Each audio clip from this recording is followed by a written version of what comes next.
Guys ये मैं लेकर आई एक हब लैपटॉप में लगाने के लिए। ये मल्टीपर्पज़ हब है।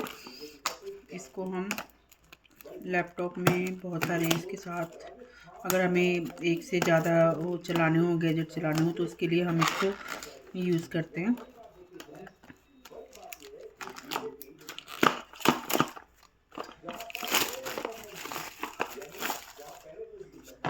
तो ये देखिए,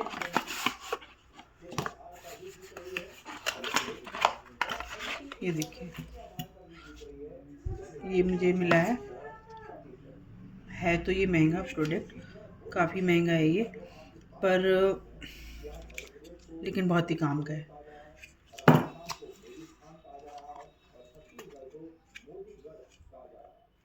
इसमें 9-in-1 यूजेस है। इसको तो आप जैसे भी यूज़ करना चाहो ऐसे यूज़ कर सकते हो। देखिए, इसमें आप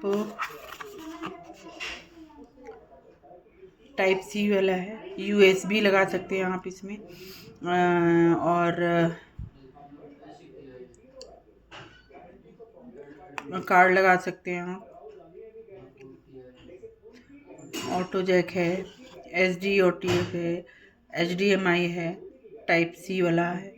तो ये इतना यूज़फुल और इतना अच्छा गैजेट मुझे लगा, मैं इसको लेकर आई। गाइस मेरे चैनल को लाइक करें, शेयर करें, सब्सक्राइब करें। Bye guys.